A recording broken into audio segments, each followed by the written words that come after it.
Hi అండి, అందరికీ కూడా మా విద్యాలయం యూట్యూబ్ ఛానల్కి స్వాగతం. అయితే మనం యొక్క ఆంధ్రప్రదేశ్ ఆధునిక చరిత్రలో భాగంగా ఏపీ మోడర్న్ హిస్టరీలో భాగంగా మనం ఆల్రెడీ గత క్లాసుల్లో ఏం చూసామంటే ఈ పాశ్చాత్యుల ఆగమనం గురించి మాట్లాడుకున్నాం. అంటే ఈ పాశ్చాత్యుల్లో భాగంగా వివిధ రకాల యూరోపియన్ దేశస్తులు భారతదేశంపై దండయాత్ర చేశారని, మరి ఆ దండయాత్రలో భాగంగా భారతదేశంలో భాగంగా ఉన్నటువంటి ఆంధ్రప్రదేశ్పై కూడా దాడులు చేశారని చెప్పేసి చెప్తా ఉన్నాం.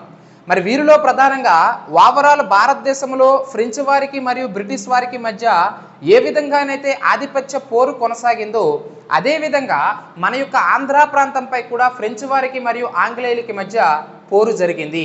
అందులో భాగంగా ఆంగ్లో ఫ్రెంచ్ యుద్ధాలు కూడా జరిగాయి. ఆంగ్లో ఫ్రెంచ్ యుద్ధాల్లో భాగంగా మన ఆంధ్రప్రదేశ్తో రిలేటెడ్గా ఉన్నటువంటి రాజులు ఏ విధంగా ఆ యుద్ధాలలో పాల్గొన్నారనే విషయం పైన బొబ్బిలి యుద్ధం కావచ్చు, చందుర్తి యుద్ధం కావచ్చు, పద్మనాభ యుద్ధం కావచ్చు, వీటన్నింటినీ కూడా ఒక వరుస క్రమంలో మనం మాట్లాడుకుంటూ వచ్చాం. మరి ఈ పరంపరలో 1857లో సిపాయిల తిరుగుబాటు వచ్చిందని చెప్పేసి చెప్తా ఉన్నాం. మరి ఈ సిపాయిల తిరుగుబాటు వచ్చిన తర్వాత 1858 నవంబర్ 1వ తేదీన విక్టోరియా మహారాణి ఒక ప్రకటన చేసింది. దాన్నే విక్టోరియా మహారాణి ప్రకటన అని చెప్పేసి చెప్తా ఉంటాం. దాన్ని ఆధారంగా చేసుకొని 1858 నుంచి కూడా భారతదేశాన్ని నేరుగా బ్రిటిష్ ప్రభుత్వం పరిపాలిస్తుందని చెప్పేసి బ్రిటిష్ రాణి చెప్పింది అని చెప్పేసి ఆల్రెడీ మనం గత క్లాస్లో మాట్లాడుకున్నాం. అప్పటి నుంచే కంపెనీ పాలన అనేది రద్దయ్యి నేరుగా భారతదేశాన్ని బ్రిటిష్ పార్లమెంట్ అంటే బ్రిటిష్ మహారాణి పాలించడం అనేది ప్రారంభమైంది 1858 నుంచి అని చెప్పేసి గత క్లాస్లో చెప్పుకున్నాం. కాబట్టి 1857 కంటే ముందు భారతదేశాన్ని పరిపాలించింది బ్రిటిష్ ఈస్ట్ ఇండియా కంపెనీ. అంటే భారతదేశంలో భాగంగా ఉన్నటువంటి ఆంధ్రప్రదేశ్ని అంటే అప్పట్లో చెప్పాలంటే మద్రాసు ప్రెసిడెన్సీని పరిపాలించింది కూడా అదే బ్రిటిష్ కంపెనీ, అంటే బ్రిటిష్ ఈస్ట్ ఇండియా కంపెనీ, ఒక ప్రైవేట్ కంపెనీ పరిపాలించింది. మరి ప్రైవేట్ కంపెనీ కాలంలో పరిపాలన ఏ విధంగా ఉంది, సాహిత్యానికి ఎలాంటి సేవ చేశారు, విద్యకి ఎలాంటి సేవ చేశారు, అర్థమవుతుందా లేదండి, వ్యవసాయానికి ఎలాంటి ప్రాముఖ్యత ఇచ్చారు, ఎటువంటి ఆర్థిక సంస్కరణలు చేశారు, ఉద్యోగాలలో మన సైనికుల యొక్క పోస్ట్ ఏమిటి, ఉద్యోగాల్లో మన ప్రజల యొక్క స్థానం ఏమిటి, వీటన్నింటినీ కూడా కంపెనీ కాలంలో ఆంధ్రదేశంలో పరిస్థితి ఏ విధంగా ఉందనేది మనం గత క్లాసులో మాట్లాడుకున్నాం. ఆ తరువాత విక్టోరియా మహారాణి చేతుల్లోనికి భారతదేశం నేరుగా పరిపాలనలోనికి వెళ్ళిన తర్వాత మరి వీళ్ళు ఏమైనా మంచి పరిపాలన చేశారా అంటే ఆబ్వియస్లీ విక్టోరియా మహారాణి ప్రకటన చేసింది. దాన్ని అలహాబాద్ దర్బార్లో చదవడం అనేది జరిగింది. అయితే అది కేవలం అంటే విక్టోరియా మహారాణి చెప్పినటువంటి వాగ్దానాలన్నీ కూడా భారతీయులకు వెన్నపూసేవే కానీ అవి కేవలం పేపర్కి మాత్రమే పరిమితమయ్యాయి కానీ వాస్తవ రూపంలో విక్టోరియా మహారాణి ప్రకటనలో చెప్పిన ఏ అంశాన్ని కూడా కార్యరూపం దాల్చలేదు అని చెప్పేసి మనం చెప్తా ఉన్నాం. కాబట్టి మరి కంపెనీ కాలంలో అంటే బ్రిటిష్ ఈస్ట్ ఇండియా కంపెనీ అనేటువంటి ఒక ప్రైవేట్ కంపెనీ కాలంలో వారి పరిపాలన సక్రమంగా చేయలేదని చెప్పేసి వివిధ రకాల ఉద్యమాలు విప్లవాలు మన యొక్క ఆంధ్ర ప్రాంతంలో జరిగాయి. మరి ఆబ్వియస్లీ బ్రిటిష్ మహారాణి చెప్పినటువంటి వాగ్దానాలు ఏవైతే ఉంటాయో అవి కార్యరూపం దాల్చలేదు. కాబట్టి ఈవెన్ విక్టోరియా మహారాణి అంటే బ్రిటిష్ ప్రభుత్వానికి వ్యతిరేకంగా కూడా మన ఆంధ్ర ప్రాంతంలో కొన్ని తిరుగుబాట్లు వచ్చాయి. నేను చెప్తున్నటువంటి కాన్సెప్ట్ అర్థమైందా లేదండి. 1857 కంటే ముందు వరకు సిపాయిల తిరుగుబాటు ముందు వరకు కూడా కంపెనీ పరిపాలించింది. 1858 నవంబర్ 1 విక్టోరియా మహారాణి ప్రకటన కంటే ముందు వరకు కూడా. వారి కాలంలో పరిపాలన బాగోలేదు కాబట్టి వివిధ రకాల ఉద్యమాలు మనం మాట్లాడుకున్నాం. ఏమిటేమిటి చెప్పామండి, పర్లాకిమిడి తిరుగుబాటు అన్నాము, విశాఖ కొండజాతులు తిరుగుబాటు అని చెప్పేసి మరి అవన్నీ కూడా ఒక వరుసగా మనం మాట్లాడుకున్నాం. మరి ఇలా ఆంధ్ర ప్రాంతం అనేది నేరుగా మహారాణి ప్రకటన అంటే మహారాణి చేతుల్లోనికి వెళ్ళిన తర్వాత విక్టోరియా మహారాణి చేతుల్లోనికి వెళ్ళిన తర్వాత కూడా అదే పరంపర కొనసాగింది. దీని ఫలితంగా బ్రిటిష్ ప్రభుత్వానికి వ్యతిరేకంగా కూడా మన ఆంధ్ర ప్రాంతంలో కొన్ని తిరుగుబాట్లు వచ్చాయండి. మరి ఆ తిరుగుబాట్లు ఏమిటంటే ప్రధానంగా 2 తిరుగుబాట్లు మనం చెప్తా ఉంటాం. అవే ఏమిటంటే ఒకటవది రంపా విప్లవము అని చెప్పేసి చెప్తా ఉంటాం. రంపా రెబిలియన్ అని చెప్పేసి ఎప్పుడు 1879వ సంవత్సరమే. ఇదే 1879వ సంవత్సరంలో ఇంకొక విప్లవం వస్తుందండి. అదే ఏమిటంటే రేకపల్లి తిరుగుబాటు అని చెప్పేసి చెప్తా ఉంటాం. ఇది కూడా 1879వ సంవత్సరంలో రావడం జరుగుతుంది. కాబట్టి ఇవి ఏమిటి చూడు, అందుకే ఇక్కడ రాశాను బ్రిటిష్ కంపెనీ వ్యతిరేక తిరుగుబాట్లు కాదండి, బ్రిటిష్ మహారాణి చేతుల్లోనికి వెళ్ళాక బ్రిటిష్ ప్రభుత్వానికి వ్యతిరేకంగా వచ్చినటువంటి తిరుగుబాట్లు రంపా విప్లవం మరియు రేకపల్లి తిరుగుబాట్లు అనేటువంటి విషయాన్ని మీరు ఇక్కడ గుర్తుంచుకోవాలి. ఇన్ ద ఇయర్ ఆఫ్ 1879 అయితే ఇక్కడ రంపా విప్లవం అనేటప్పుడు అల్లూరు సీతారామరాజుకు సంబంధించిన రంపా విప్లవం దాన్ని మనం ప్రత్యేకంగా మరలా మనం మాట్లాడుకుంటామండి. ఇది వేరు అది వేరు. మొదట ఈ రంపా విప్లవం గురించి మనం మాట్లాడుకున్నట్లయితే ఏమిటి సార్ ఈ యొక్క రెండు తిరుగుబాట్లు, వీటి యొక్క కాంటెక్స్ట్ ఏమిటనేది మనం మాట్లాడుకున్నట్లయితే మొదటిగా రంపా విప్లవం గురించి మనం మాట్లాడుకుందామండి. సో మీకు తెలుసు, బ్రిటిష్ మహారాణి చేతుల్లోనికి వెళ్ళే సమయానికి మన ఆంధ్ర ప్రాంతంలో 8 జిల్లాలు ఉన్నాయని చెప్పినాను. గంజాం జిల్లా కావచ్చు, గోదావరి కావచ్చు, విశాఖపట్నం కావచ్చు, కృష్ణా కావచ్చు, కడప, కర్నూలు, బళ్ళారి, ఇలా 8 రకాల జిల్లాలు ఉన్నాయని చెప్పేసి నేను ఆల్రెడీ గత క్లాస్లో చెప్పుకున్నాను. మరి అలాంటి జిల్లాల్లో ఒకానొక జిల్లా అయినటువంటి గోదావరి జిల్లా ఏదైతే ఉంటుందో ఆ గోదావరి జిల్లాలో ఈ రంపచోడవరం ఏదైతే ఉంటుందో ఈ రంపచోడవరం అనేది ఒక రెవెన్యూ డివిజన్ అండి. ఈ రెవెన్యూ డివిజన్ అనేటువంటి రంపచోడవరంలో రంప అనేది ఒక గ్రామం అండి. సో ఒక విలేజ్ అనమాట. ఇదంతా మేము బేసికల్గా ఏం చెప్తామంటే ఈ రంపచోడవరం, ఈ గోదావరి ఆ ప్రాంతాలన్నింటినీ కూడా ఏజెన్సీ ఏరియాలు అని చెప్పేసి చెప్తా ఉంటాం. సో ఇక్కడ మనకి ప్రధానంగా ఏ పీపుల్ ఉంటారంటే ట్రైబల్ పీపుల్, వారినే మనము కొండజాతి ప్రజలు అని చెప్పేసి చెప్తా ఉంటాం. సో ఇక్కడ ట్రైబల్ పీపుల్ ఎవరైతే ఉంటారో, సో ఆబ్వియస్లీ రంపచోడవరం మొత్తము కూడా ఏజెన్సీ ఏరియా కాబట్టి, హిల్లీ ఏరియా కాబట్టి ఆబ్వియస్లీ ఈ రంపచోడవరంలో భాగంగా ఉన్నటువంటి రంప అనేటువంటి గ్రామంలో కూడా ఈ యొక్క కొండ ప్రజలు అంటే ట్రైబల్ పీపుల్ అనేవారు ఎక్కువగా జీవిస్తూ ఉండేవారండి. అయితే బేసికల్గా బ్రిటిష్ వారు ఏం చేశారంటే వీటిని అంటే మన భారతదేశంలో ఉన్నటువంటి వివిధ రకాల ప్రాంతాలను ఏజెన్సీలుగా విభజించి ఆ ప్రాంతాలకి మున్సబ్దారులు అనేటువంటి అధికారులను పెట్టేవారండి. వారు పెట్టినటువంటి బ్రిటిష్ వారు ఏర్పాటు చేసినటువంటి అధికారులను ఏమని చెప్పేసి చెప్తా ఉన్నాము, మున్సబ్దారులు అని చెప్పేసి పిలిచేవారు. అంటే ఏమిటి, ఆ కొండ ప్రాంతాల్లో ఉన్నటువంటి అటవీ ఉత్పత్తులపై ఆంక్షలు విధించడం కావచ్చు, ఆ కొండ ప్రాంతాలలో వ్యవసాయం చేసుకున్నటువంటి రైతులపై పన్నులు విధించడం కావచ్చు, వారి పరిపాలన కావచ్చు, వారి జీవన విధానంపై కావచ్చు, అన్నింటిపై కూడా ఆధిపత్యం చెలాయించడం కోసం అంటే బ్రిటిష్ వారు నేరుగా ఆధిపత్యం చెలాయించి చెడ్డ పేరు సంపాదించడం అనేది వారి యొక్క ఉనికికే ప్రమాదం కాబట్టి బ్రిటిష్ వారు మధ్యవర్తులుగా మున్సబ్దారులు అయినటువంటి అధికారుల్ని ఈ ఏజెన్సీ ఏరియాలకు నియమించేవారండి. సో కాబట్టి ఒక అధికారి ఎక్స్ అనే అధికారిని పర్టికులర్ ఏజెన్సీకి నియమిస్తే ఆ ప్రాంతంలో ఉన్నటువంటి ప్రజలందరి యొక్క పరిపాలన, పన్నులు విధించడము, ఆ పన్నులు వసూలు చేయడం, వసూలు చేసిన పన్నుల్లో కొంత తానుంచుకొని మిగతా దానిని తీసుకెళ్లి బ్రిటిష్ వారికి కట్టడం, ఇదంతా కూడా మున్సబ్దారు యొక్క డ్యూటీ. అర్థమవుతుందా లేదండి? మరి ఈ విధంగా మున్సబ్దారులు ఉంటే ఈ మున్సబ్దారులకు సహాయం చేయడం కోసము స్థానిక గిరిజనులను ఏర్పాటు చేసేవారండి. వారిని ఏమంటారంటే ముత్తేదారులు అని చెప్పేసి పిలుస్తారు. చాలా చాలా ఇంపార్టెంట్. మున్సబ్దారులకు సహాయం చేయడం కోసము ముత్తేదారులు ఉండేవారు. ముత్తేదారులు ఎవరు? స్థానిక గిరిజనులు. ఇప్పుడు కొండ ప్రాంతం ఉందండి, ఇప్పుడు ఒక ట్రైబల్ పీపుల్ అబ్బాయిని తీసుకొచ్చి అదేవిధంగా నాన్ ట్రైబల్ పీపుల్ అబ్బాయిని తీసుకొచ్చి ఒక టౌన్ అబ్బాయిని తీసుకొచ్చి ఇద్దరిని వదిలేసి ఈ అడవి చుట్టూ తిరిగి రండ్రా అని చెప్తే ఈ టౌన్ అబ్బాయి అనేవాడు అడవి చుట్టూ తిరిగి రావడానికి 1 సంవత్సర కాలం పట్టవచ్చు. కానీ ఆ ట్రైబల్ పీపుల్ అబ్బాయి అనేవాడు ఒకే రోజులో తిరిగి వచ్చేస్తాడు. ఎందుకంటే వాడికి ఆ షార్ట్ కట్స్, ఆ కొండ ప్రాంతం మొత్తము కూడా వారికి తెలుస్తుంది. అంటే లోకల్ పీపుల్ ఎవరైతే ఉంటారో వాళ్ళకి వారి యొక్క సమస్యలు, ఆ భౌగోళిక పరిస్థితులపైన అవగాహన అన్నీ ఉంటాయి కాబట్టి మున్సబ్దారులను నియమించి మున్సబ్దారులకు సహాయంగా మరలా ఎవరిని నియమించేవారు? ముత్తేదారులను నియమించేవారు. ఇక్కడ టెర్మినాలజీ ఇంపార్టెంట్ అండి. మున్సబ్దార్ అంటే ఏజెన్సీ ప్రాంతాలకి బ్రిటిష్ వారి తరపున పనిచేసేటటువంటి అధికారి. ఆ మున్సబ్దారికి సహాయం చేయడం కోసము లోకల్ ట్రైబల్ పీపుల్ ఎవరైతే ఉంటారో వాళ్ళని ముత్తేదారులు అని చెప్పేసి పిలిచేవారండి. ఏమని చెప్పేసి పిలిచేవారు? ముత్తేదారులు. అయితే ఈ కాంటెక్స్ట్ మొత్తాన్ని మనం పక్కన పెడితే ఈ రంపచోడవరమైనటువంటి ఏరియా, ఈ రంప అనేటువంటి గ్రామము, ఈ చుట్టుపక్కల ఉన్నటువంటి ప్రాంతాలకి మున్సబ్దారుగా నియమించబడినటువంటి వ్యక్తి ఎవరయ్యా అంటే రమా భూపతి దేవ్ అని చెప్పేసి చెప్తా ఉన్నాం. ఎవరండి? రమా భూపతి దేవ్. ఇతని యొక్క రంప ప్రాంతం మొత్తము కూడా తన ఆధీనంలో తీసుకొని పన్నులు విధించడం కావచ్చు, ప్రజలకి సామరస్యమైనటువంటి పరిపాలన అందించాడండి. అయితే యొక్క రమా భూపతి దేవికి 2 సంతానం ఉన్నారు. ఒకటవది కూతురుంది, అదేవిధంగా కొడుకు ఉన్నాడండి. కానీ ఈ కొడుకు అనేవాడు ఎవరైతే ఉంటారో వీడు ఇల్లీగల్ కొడుకు అండి. అంటే రమా భూపతి దేవికి ఉన్నటువంటి ఎక్స్టర్నల్ అఫైర్ ఏదైతే ఉంటుందో వేరొక భార్యకి పుట్టినటువంటి సంతానం ఈ యొక్క కొడుకు, అంటే ఇల్లీగల్ కొడుకు అని చెప్పేసి చెప్తా ఉన్నాం. అయితే ఈ రమా భూపతి దేవి అనేవాడు 1835వ సంవత్సరంలో మరణించడం అనేది జరుగుతుంది. అయితే ఈ మున్సబ్దార్ పోస్ట్ ఏదైతే ఉంటుందో ఇది వారసత్వ పోస్ట్ అండి. చాలా చాలా ఇంపార్టెంట్. నెపోటిజం అనేది బాగా కనిపిస్తూ ఉంటుంది ఈ ప్రాంతాల్లో, అంటే ఏజెన్సీ ప్రాంతాల్లో మున్సబ్దార్ పోస్ట్కి. అంటే ఇప్పుడు రమా భూపతి దేవ్ చనిపోయాడు కాబట్టి వారసత్వంగా ఆ యొక్క పోస్ట్ ఎవరికి రావాలి? తన యొక్క ఇల్లీగల్ కొడుకుకి రావాలి. అయితే ఇక్కడే ఉంది వారసత్వంగా పొందాలని చెప్పేసి చెప్తా ఉన్నాం. కానీ వీడెవడు? ఇల్లీగల్ కొడుకు, వేరే భార్యకి పుట్టినవాడు. సో దీంతో ఆ రంపచోడవరం ఏజెన్సీ ప్రాంతాల రంపా ప్రాంత ప్రజలు ఎవరైతే ఉంటారో ఈ రమా భూపతి దేవ్ తర్వాత ఆ మున్సబ్దార్ పోస్ట్ అనేది తన కూతురికి రావాలి. ఎందుకంటే తన యొక్క రక్తాన్ని పంచుకొని పుట్టింది, వీడు కూడా తన రక్తాన్ని పంచుకొని పుట్టాడు, కానీ ఇల్లీగల్ సన్ కాబట్టి వారసత్వంగా రమా భూపతి దేవ్ తర్వాత మున్సబ్దార్ పోస్ట్ అనేది తన కూతురికి రావాలి, కానీ కొడుకుకి ఎట్టి పరిస్థితుల్లో రాకూడదని చెప్పేసి స్థానిక ప్రజలు విభేదించి ఆ మున్సబ్దార్ పోస్ట్ రమా భూపతి దేవ్ 1835లో మరణించిన తర్వాత తన కూతురికి ఇవ్వడం అనేది జరుగుతుంది. కానీ ఈ కొడుకు, వీడి పేరు ఏం పేరంటే మాధవ భూపతి దేవ్ అని చెప్పేసి చెప్తా ఉంటాం. ఎవరండి?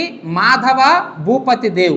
ఈ మాధవ భూపతి దేవ్ గారికి మొదటి నుంచి కూడా ఆలోచనలు ఉన్నాయి. ఏమిటి? నా తండ్రి ఏదో ఒక రోజు చనిపోడా, వాడు చచ్చిన తర్వాత ఆ మున్సబ్దార్ పోస్టు నాకు రాదా, ఆ పోస్టుని అడ్డంగా పెట్టుకొని ప్రజల దగ్గర నుంచి ఎక్కువ మొత్తంలో పన్నులు వసూలు చేసి నేను లాభాలను ఆర్జించనా అని చెప్పేసి పగటకెలలు కనేవాడు ఈ యొక్క మున్సబ్దార్ అండ్ ఈ యొక్క మాధవి భూపతి దేవ్. కానీ ఇప్పుడు స్థానిక ప్రజల యొక్క తిరుగుబాట్ల వలన ఆ పోస్ట్ అనేది తన కూతురికి వచ్చింది, అంటే తన అక్కకు వచ్చింది, కానీ ఇతనికి రాలే. సో దీంతో తన యొక్క సోదరి పైన కక్ష పెంచుకొని చెడు ప్రచారం చేయడం ప్రారంభించాడు. ఆమె అలాంటిది ఇలాంటిది అని చెప్పేసి లేనిపోయినటువంటి చాడీలన్నీ కూడా చెప్పి చివరికి తన యొక్క సోదరిని ఆ యొక్క పట్టం నుంచి తొలగించి, అంటే ఆ మున్సబ్దార్ పదవి నుంచి తొలగించి అక్రమంగా ఆ యొక్క పదవిపైకి ఎక్కుతాడు ఈ యొక్క మాధవి భూపతి దేవ్. మరి నేను మీకు మొదటి నుంచి చెప్పినట్టు వాడికి మున్సబ్దార్ పోస్ట్ కావాల్సింది దేనికి? అక్రమంగా డబ్బును ఆర్జించడం కోసం. సో ఎప్పుడైతే మాధవి భూపతి దేవ్ మున్సబ్దార్ పోస్టులోనికి వచ్చాడో వచ్చినప్పటి నుంచి ప్రజలపైన అధిక పన్ను భారం మోపడము, ప్రజలను హింసించడము, సరైన పరిపాలన అందించకపోవడం, ఇవన్నీ కూడా అంటే డబ్బును ఆర్జించడమే ధ్యేయంగా పెట్టుకున్నటువంటి వ్యక్తి ఆబ్వియస్లీ ప్రజల యొక్క బాగోగుల గురించి ఆలోచించడు. సో ఈ విధంగా ఎప్పుడైతే ఎక్కువ పన్నులు వేసి ప్రజలను హింసించడం మొదలు పెట్టారో ప్రజలంతా కూడా విసిగిపోయారండి. సో దీంతో బ్రిటిష్ వారు, ఆబ్వియస్లీ ఈ మున్సబ్దార్ని నియమించింది ఎవరు? మాధవి భూపతి దేవ్ గారు నియమించింది ఎవరు? బ్రిటిష్ వారు. సో దీంతో ప్రజలు తిరుగుబాట్లు చేయడంతో బ్రిటిష్ ప్రభుత్వం జోక్యం చేసుకొని, అరే భయ్ నీ పరిపాలన బాగోలేదు, నువ్వు కప్పం కూడా సరిగ్గా కట్టట్లేదు, వసూలు చేసిన పన్నుల్లో ఎక్కువ మొత్తంలో నువ్వు ఏమిటి దోపిడీ చేస్తున్నావు కానీ బ్రిటిష్ ప్రభుత్వానికి కట్టట్లేదని చెప్పేసి ఈ రంపచోడవరం ప్రాంతంలో మున్సబ్దార్ పోస్ట్ ఏదైతే ఉంటుందో దీన్ని నామమాత్రం చేసి రంపా ప్రాంతంలో పరిపాలన మొత్తము కూడా నేరుగా బ్రిటిష్ వారు తీసుకున్నారు. అంటే పోస్ట్ నామమాత్రం చేసి పన్నులు వసూలు చేయడం కావచ్చు, అడ్మినిస్ట్రేషన్ కావచ్చు, దానిపైన పర్యవేక్షణ కావచ్చు, నేరుగా ఎవరు తీసుకున్నారు? బ్రిటిష్ ప్రభుత్వం. మరి వీడు మొదటి నుంచి కళ్ళం దేనికి? ఆబ్వియస్లీ అక్కడ వచ్చినటువంటి డబ్బు ద్వారా అక్రమంగా డబ్బును ఆర్జించాలనేటువంటి తన యొక్క ఆశ ఏదైతే ఉంటుందో దానికి అడ్డుకట్టబడింది బ్రిటిష్ వారి వలన, స్థానిక ప్రజల యొక్క తిరుగుబాట్ల వలన. సో ఎలాగైనా సరే నేను డబ్బును ఆర్జించాలి, అక్రమంగా ప్రజలను హింసించైనా సరే మరలా నేను ఆ యొక్క పోస్టులోనికి రావాలి అని చెప్పేసి వీడు మరలా కళ్ళకంటా ఉంటాడు. ఎవడు? మాధవి భూపతి దేవ్. అయితే ఈ స్టోరీని కొంతసేపు మనం పక్కన పెడితే ఈ రంపచోడవరం అనేది, ఈ రంపా గ్రామం అనేది చుట్టుపక్కల ప్రాంతాలన్నీ కూడా ఏజెన్సీ ఏరియాలు, హిల్లీ ఏరియాస్, కొండ ప్రాంత ప్రజలు నివసించేటటువంటి ఏరియా అని చెప్పేసి చెప్తా ఉన్నాం. సో ఆబ్వియస్లీ కొండ ప్రాంత ప్రజలు కళ్ళు ఎక్కువగా తాగుతారండి. కళ్ళు అంటే మీకు తెలుసు కదా, ఈత కళ్ళు, తాటి కళ్ళు ఇప్పటికీ కూడా మనకు లోకల్ ఏరియాస్లో పాకలు వేసి రోడ్డు పక్కలు అమ్ముతూ ఉంటారు. అర్థమైంది లేదండి? సో అటువంటి కళ్ళు ఎక్కువగా తాగుతారు. మరి ఇక హిల్లీ ఏరియాస్లో ఈ కళ్ళు సంబంధించినటువంటి చెట్లు ఏవైతే ఉంటాయో ఆ కళ్ళు చెట్లను అన్నింటినీ కూడా బ్రిటిష్ వారు వేలంపాట వేసేవారు. సో వేలంపాట వేసి ఎవరికి అమ్మేవారు? ముత్తేదారులు. చెప్పాను కదా, మున్సబ్దారికి సహాయంగా ఉండేవారిని ముత్తేదారులు అంటారు. ఆ ముత్తేదారులకి వేలంపాటకి ఆ యొక్క కళ్ళు చెట్లు అమ్మేవారండి. అమ్మితే ఈ ముత్తేదారులు ఏం చేశారు? వేలంపాట ద్వారా బ్రిటిష్ వారి దగ్గర నుంచి కొన్నటువంటి కళ్ళ చెట్లను స్థానిక ప్రజలు ఎవరైతే ఉంటారో, స్థానిక గిరిజనులు ఎవరైతే ఉంటారో వాళ్ళకి అమ్మడం అనేది జరిగేది. అర్థమవుతుంది? వీళ్ళకి కొంత లాభం ఉంటుంది. ఫర్ ఎగ్జాంపుల్ ఒక 50 చెట్లను వీరు ఒక 80 రూపాయలకు కొన్నారు అనుకుంటే అదే 50 చెట్లను స్థానిక గిరిజనులు 100 రూపాయలకు అమ్మేవారు. అంటే వీళ్ళు 80 రూపాయలకు కొని 100 రూపాయలకు అమ్ముతున్నారంటే వచ్చే 20 రూపాయలు యొక్క ముత్తేదారులు తీసుకునేవారు అనమాట. సో ఇలా బ్రిటిష్ వారికి మరియు స్థానిక గిరిజనులకి మధ్య కళ్ళు చెట్ల వ్యాపారంలో మధ్యవర్తులుగా వ్యవహరించేవారే ఈ ముత్తేదారులు. అయితే కళ్ళు చెట్లు అమ్మిన తర్వాత ఆ చెట్టుకి కళ్ళు గీత, అంటే కళ్ళు తీయడం కోసం గౌడ్ కమ్యూనిటీ అని చెప్పేసి చెప్తా ఉంటాం కండి, కళ్ళు గీత కార్మికులు బేసిక్గా మనం వింటూ ఉంటాం. సో వీళ్ళు ఆ చెట్టు ఎక్కి కళ్ళు తీయాలి అంటే చిగురు పన్ను కట్టాలి అని చెప్పేసి ఒక పన్నుని ఏర్పాటు చేయడం అనేది జరిగింది. ఎవరు? ఈ యొక్క ముత్తేదారులు. సో ఈ చిగురు పన్ను ద్వారా వచ్చినటువంటి ఆదాయాన్ని కూడా ముత్తేదారులు పొందేవారు. సో దీంతో ఇక్కడ బ్రిటిష్ వారు బాగానే ఉన్నారు. ఇంతకుముందు మున్సబ్దారుల కింద ముత్తేదారులుగా పనిచేసినప్పుడు ముత్తేదారులు కూడా బాగానే ఉన్నారు. ఆదాయం వస్తుంది, చెట్లు అమ్ముతున్నారు, దాని ద్వారా ఆదాయం వస్తుంది. కళ్ళు తీయాలంటే, చెట్టు ఎక్కాలంటే చిగురు పన్ను కట్టాలన్నారు, చిగురు పన్ను ద్వారా కూడా వీరు ఆదాయం పొందుతున్నారు. అయితే ఇక్కడ అన్నింటి పరంగా మోసపోయింది ఎవడు? ఎటువంటి ఆదాయం లేకుండా ఇంట్లో కూర్చున్నటువంటి వ్యక్తి ఎవరంటే మాధవి భూపతి దేవ్. వీడేం చేశాడు?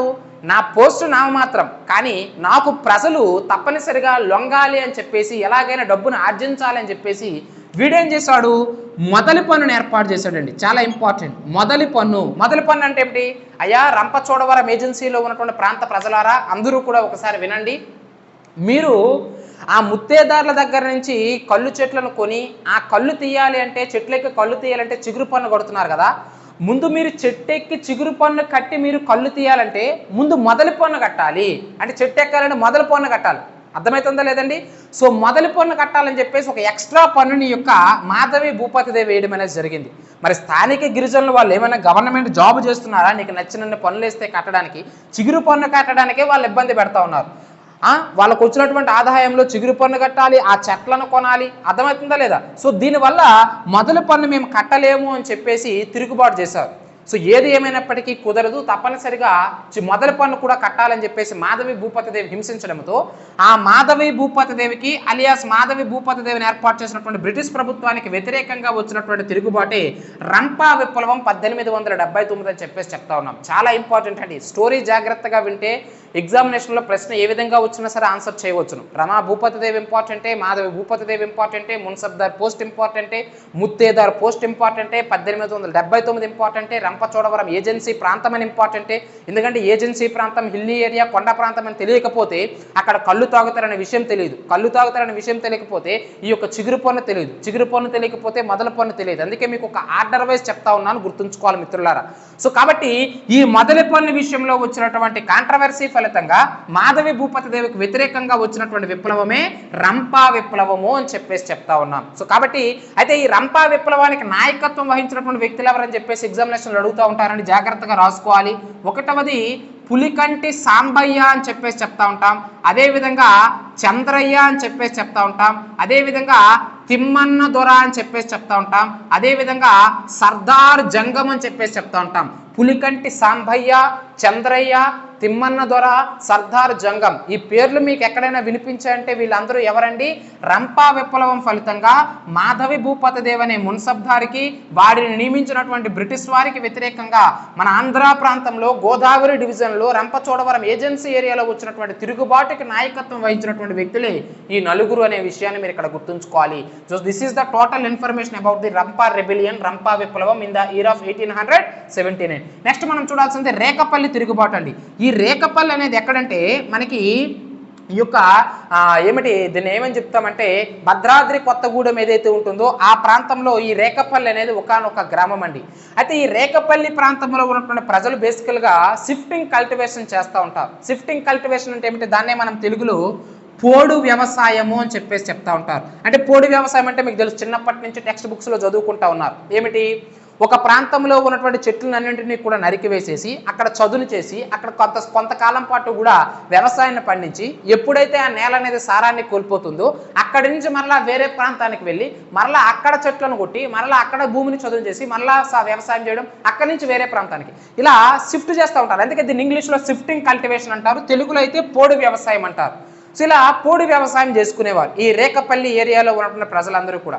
అయితే మరి చెట్లను కొట్టాలి. పోడు వ్యవసాయం అనేటప్పుడు హిల్లీ ఏరియాస్లో ఉన్నటువంటి చెట్లను తొలగించి అక్కడ వ్యవసాయం చేయాలి. సో ముందు చెట్లను తొలగించాలంటే వారు ఉపయోగించేటటువంటి ప్రైమరీ ఇన్స్ట్రుమెంట్ ఏమిటంటే గొడ్డలి, యాక్స్ అనేది మీకు తెలుసు, గొడ్డలిని ఉపయోగిస్తూ ఉంటారు. సో దీంతో బ్రిటిష్ వారు ఏం చేశారు? దీనిపైన గొడ్డలి పన్ను వేయడం అనేది జరిగిందండి.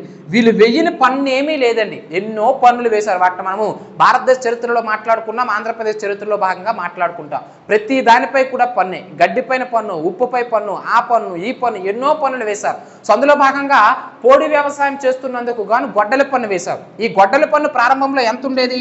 4 అణాలు ఉండేదండి. సో 4 అణాలు అనేది క్వైట్ చాలా స్మాల్ అమౌంట్ కాబట్టి కట్టడంలో కూడా ప్రజలు పెద్దగా ఇబ్బంది పడేవారు కాదు. సో వ్యవసాయంలో లాభాలు వచ్చినా రాకపోయినా ఎప్పుడైతే ఎక్కువ ఆదాయం వచ్చిందో వాటిని దాచుకొని వ్యవసాయం బాగా పండనప్పుడు కూడా బ్రిటిష్ వారికి పన్ను కట్టేవారు 4 అణాలు. కానీ కొద్ది కాలానికి ఏం జరిగిందంటే 1860s పీరియడ్లో కరువు రావడం అనేది జరిగింది, డ్రాట్ ఏర్పడింది. అంటే అతివృష్టి అనావృష్టుల వల్ల వ్యవసాయం బాగా పండలేదు, చేతికి ఆదాయం బాగా రాలేదు. సో ఆబ్వియస్లీ ఈ స్థానిక గిరిజనులు పోడి వ్యవసాయం చేసుకున్నటువంటి రైతులు బ్రిటిష్ వారికి కప్పం కట్టాలంటే ముందు వారికి పంట బాగా పండాలి కదండి, కానీ పంట చేతికి రాలేదు. మరి ఈ సమయంలో బ్రిటిష్ వారు ఏం చేయాలి? వాళ్ళు కూడా ఉదారంగా వ్యవహరించాలి. అరే వర్షాలు బాగా ఎక్కువగా పడ్డాయి, అతివృష్టి వల్ల పంటలు పండలేదు, లేదా అనావృష్టి వర్షాలు పూర్తిగా పడలేదు, అంటే పంటలు బాగా పండలేదు, రైతులకు ఆదాయం లేదు కాబట్టి వాళ్ళు పన్నులు కట్టలేదని చెప్పేసి ఉన్న 4 గణాలని తగ్గించనే. సో ఎంతో కొంత కట్టాలంటారు కాబట్టి తగ్గించడమైనా చేయాలి, లేదా ఉదార భావంతో పూర్తిగా పన్నునైనా రద్దు చేయాలి. కానీ బ్రిటిష్ వారు ఏం చేశారు, కరువు వచ్చిన సమయంలో ఉన్న పన్నును తగ్గించడమే కాకుండా ఉన్న పన్నును పూర్తిగా రద్దు చేయడం కాకుండా ఉన్న పన్నును ఏం చేశారు, 3 ఇంతలు పెంచి 16 అణాలు కట్టమన్నారండి. సో కాబట్టి ఇక నుంచి కూడా పన్ను అనేది 16 అణాలు కట్టాలి, గొడ్డల పన్ను అని చెప్పేసి బ్రిటిష్ వారు చెప్పారు. దీంతో గట్టిగా మండింది ఈ రేకపల్లి ఏరియాస్లో ఉన్నటువంటి వ్యవసాయదారులందరికీ కూడా. అరే కరువు వచ్చి తినడానికి తిండి గింజలు లేక మేమే ఇబ్బంది పడుతూ ఉంటే నీకు ఆ 4 అణాలు ఎలా కట్టాలనేది మేము ఆలోచిస్తూ ఉంటే ఉన్న పన్నుని ఇంకా పెంచి నువ్వు 16 అణాలు కట్టమంటే మేము ఎక్కడి నుంచి రాబాయి కడతామని చెప్పేసి దీంతో బ్రిటిష్ వారికి వ్యతిరేకంగా రేకపల్లి ప్రాంతంలో తిరుగుబాటు చేయడం అనేది జరిగిందండి. చాలా చాలా ఇంపార్టెంట్. దీన్నే రేకపల్లి తిరుగుబాటు అని చెప్పేసి చెప్తా ఉంటాం. దీనికి అధ్యక్షత వహించినటువంటి నాయకత్వం వహించినటువంటి వ్యక్తి ఎవరయ్యా అంటే అంబూర్ రెడ్డి లేదా అంబూర్ దొర అని చెప్పేసి చెప్తా ఉంటాం. చాలా చాలా ఇంపార్టెంట్ అండి. సో కాబట్టి రేకపల్లి తిరుగుబాటుకి నాయకత్వం వహించినటువంటి వ్యక్తి ఎవరంటే అంబూర్ రెడ్డి లేదా అంబూర్ దొర. రంప విప్లవానికి నాయకత్వం వహించిన వారంటే పులికంటి సాంబయ్య, చంద్రయ్య, తిమ్మన్న దొర, సర్దార్ జంగం అనే విషయాన్ని మీరు ఇక్కడ గుర్తుంచుకోవాలి. 2 విప్లవాలు కూడా ఏ సంవత్సరంలో వచ్చాయంటే 1879. ఎవరికి వ్యతిరేకంగా, బ్రిటిష్ వారికి వ్యతిరేకంగా. మరి ఇలా ఒకటి తర్వాత ఒకటి బ్రిటిష్ వారికి వ్యతిరేకంగా తిరుగుబాట్లు జరుగుతున్నాయంటే ఆబ్వియస్లీ బ్రిటిష్ ప్రభుత్వం కూడా దానిపైన కొన్నేస్తుంది. ఎందుకు ఇలా ఏజెన్సీ ఏరియాస్లో ఎందుకు ఇలా తిరుగుబాట్లు చేస్తున్నారు ప్రజలు, వారి అసంతృప్తికి కారణం ఏమిటని చెప్పేసి వాళ్ళు ఒక కమిటీని ఏర్పాటు చేశారండి. దాన్ని ఏమంటారంటే సల్లివాన్ కమిషను అని చెప్పేసి చెప్తా ఉంటారు. చాలా చాలా ఇంపార్టెంట్ అండి. ఆంధ్ర ప్రాంతంలో 1879లో బ్రిటిష్ వారికి వ్యతిరేకంగా వచ్చినటువంటి రంపా విప్లవం, రేకపల్లి తిరుగుబాటుకి సంబంధించి పర్యవేక్షణ కోసము ఎందుకు ఆ తిరుగుబాట్లు జరిగాయనేది గ్రౌండ్ లెవెల్లో రిపోర్ట్ అందించడం కోసం బ్రిటిష్ వారు ఏర్పాటు చేసినటువంటి కమిషన్ ఏమిటండి, సల్లివాన్ కమిషన్ అని చెప్పేసి చెప్తా ఉన్నాం. So this is the total information about the Rampa rebellion and Rekapalli movement అనే విషయాన్ని మీరు ఇక్కడ గుర్తుంచుకోవాలి. ఆఫ్టర్ వర్డ్స్ మనం చూడాల్సింది ఏమిటంటే, సో మనం కంపెనీ పాలన చూసాం, కంపెనీ పాలన బాగోలేదు కాబట్టి వారికి వ్యతిరేకంగా వచ్చినటువంటి తిరుగుబాట్లు చూసాం. అదేవిధంగా గత క్లాసులో బ్రిటిష్ వారి పరిపాలన చూసాం. బ్రిటిష్ వారి పరిపాలన అంటే విక్టోరియా మహారాణి ప్రకటన కూడా బాగోలేదు కాబట్టి ఆ మహారాణి ప్రభుత్వానికి వ్యతిరేకంగా అంటే బ్రిటిష్ ప్రభుత్వానికి వ్యతిరేకంగా వచ్చినటువంటి తిరుగుబాట్లను ఇప్పుడు చూసాం. రంపా విప్లవం కావచ్చు, ఈ యొక్క రేకపల్లి తిరుగుబాటు కావచ్చు. మరి వీళ్ళ తిరుగుబాటు చేయడానికి అంటే రంపా విప్లవము, రేకపల్లి తిరుగుబాట్లు వంటి ఇలాంటి తిరుగుబాట్లు వచ్చాయంటే కారణం ఏమిటి, వారి పరిపాలన బాగోలేదని అర్థం, బ్రిటిష్ ప్రభుత్వ పరిపాలన. మరి బ్రిటిష్ ప్రభుత్వ పరిపాలన అసలు ఎలా ఉంది దాని గురించి మనం మాట్లాడుకుందాం. కంపెనీ పాలనలో విద్య, సాహిత్యము, సంగీతం ఇవన్నీ మాట్లాడుకున్నామా లేదా, వ్యవసాయం ఇవన్నీ కూడా. అలాగే బ్రిటిష్ ప్రభుత్వం అంటే 1857 సిపాయిల తిరుగుబాటు జరిగిన తర్వాత 1858 నవంబర్ 1 విక్టోరియా మహారాణి ప్రకటన ద్వారా, భారత ప్రభుత్వ చట్టం ద్వారా భారతదేశం అనేది మహారాణి చేతుల్లోనికి వెళ్ళిందంటే ఆబ్వియస్లీ ఆంధ్ర ప్రాంతం కూడా బ్రిటిష్ మహారాణి చేతుల్లోనికి వెళ్ళినట్లు అర్థం, బ్రిటిష్ ప్రభుత్వ చేతుల్లోనికి వెళ్ళినట్లు అర్థం. మరి ఈ కాలంలో ఆంధ్ర ప్రాంతంలో పరిస్థితులు ఎలా ఉన్నాయనేది మనం మాట్లాడుకున్నట్లయితే, సో ఇప్పుడు మరి సైడ్ హెడ్డింగ్ పెట్టించుకోవాల్సింది ఏమిటి ఇక్కడ రాసుకోండి. ఆంధ్ర ప్రాంతంలో బ్రిటిష్ వారి కాలంలో పరిపాలన ఏ విధంగా ఉంది. So administration of Britishers in Andhra Pradesh అనే విషయాన్ని మీరు ఇక్కడ పెట్టుకోవాలి. నేను సరిగ్గా రాయకపోయినా మీరు రాసుకోండి జాగ్రత్తగా. ఏమిటండి, ఆంధ్ర ప్రాంతంలో బ్రిటిష్ ప్రభుత్వ పాలన అని చెప్పేసి. అయితే కంపెనీ కాలంలో ఏ విధంగా పరిపాలన ఉండేది, యాజ్ ఇట్ ఈజ్ బ్రిటిష్ మహారాణి చేతుల్లోకి వెళ్ళిన తర్వాత కూడా సేమ్ పరిపాలన ఉండేదండి. అడ్మినిస్ట్రేటివ్ రిఫార్మ్స్ అనేవి పెద్దగా ఏమీ చేయలేదు, సేమ్ పరిపాలన ఉండేది. కానీ న్యాయ వ్యవస్థ జుడిషియరీ సిస్టంలో మాత్రం కొన్ని స్వల్ప మార్పులు చేశారండి. చాలా చాలా ఇంపార్టెంట్. మరి ఏమిటి న్యాయ వ్యవస్థలో మార్పులు అంటే, ఇంతకు ముందు ఏమిటి ఉండేదంటే మనకి ప్రధానంగా చూడండి జాగ్రత్తగా, సదర్ దివానీ అదాలత్ అనేటువంటి కోర్టులు ఉండేవి. అదేవిధంగా సదర్ నిజామత్ అదాలత్ అనేటువంటి కోర్టులు ఉండేవండి. చాలా ఇంపార్టెంట్. సదర్ దివానీ న్యాయస్థానాలు అంటాం, సదర్ నిజామత్ న్యాయస్థానాలు అంటాం. సదర్ దివానీ న్యాయస్థానాలు అంటే ఏమిటి, వీటిని సివిల్ కోర్టులు అని చెప్పేసి అంటారు. సదర్ నిజామత్ అధికారులు అంటే ఏమిటి, వీటిని న్యాయస్థానాలని క్రిమినల్ కోర్టులు అని చెప్పేసి చెప్తా ఉంటాం. సో కంపెనీ పాలనలో ఇలానే ఉండేవి. అంటే సివిల్ న్యాయస్థానాలు అంటే నేను మీకు చెప్పినాను, ఆస్తి, ప్రాపర్టీ, భూములు, వ్యక్తులకు సంబంధించినటువంటి ఏవైతే ఆస్తుల పంపకాలు ఉంటాయో అలాంటికి సంబంధించిన వాటిని సివిల్ న్యాయస్థానాలు అంటారు. హత్యలు, మానభంగాలు ఇలాంటివి ఏవైనా ఉంటే వాటినే క్రిమినల్ న్యాయస్థానాలు అంటారు. సో కాబట్టి ఇలా సివిల్ న్యాయస్థానాలు సదర్ దివానీ అదాలత్ అని, క్రిమినల్ న్యాయస్థానాలు సదర్ నిజామత్ అదాలత్ అని ఉండేవి.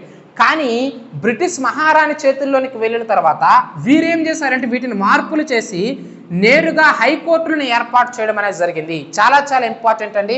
దాన్నే మనకి ఇండియన్ హైకోర్ట్స్ యాక్ట్ 1861 అని చెప్పేసి చెప్తా ఉంటాం. భారతీయ హైకోర్టుల చట్టం 1861.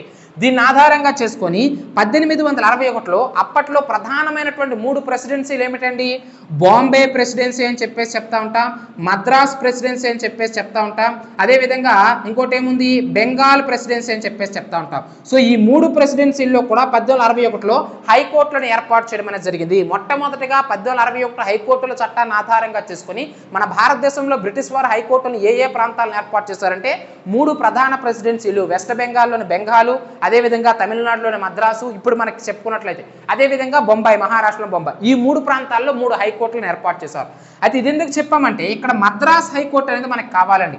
అంటే 1861లో బ్రిటిష్ వారు ఏర్పాటు చేసినటువంటి మద్రాస్ హైకోర్టు మనకి ఎందుకు కావాలి అంటే మనకి తెలుసు 1954లో ఆంధ్రప్రదేశ్ అనేది మద్రాస్ ప్రెసిడెన్సీ నుంచి విడిపోయి భాషా ప్రాతిపదికన ఏర్పడినటువంటి మొట్టమొదటి రాష్ట్రంగా ప్రసిద్ధిగాంచింది.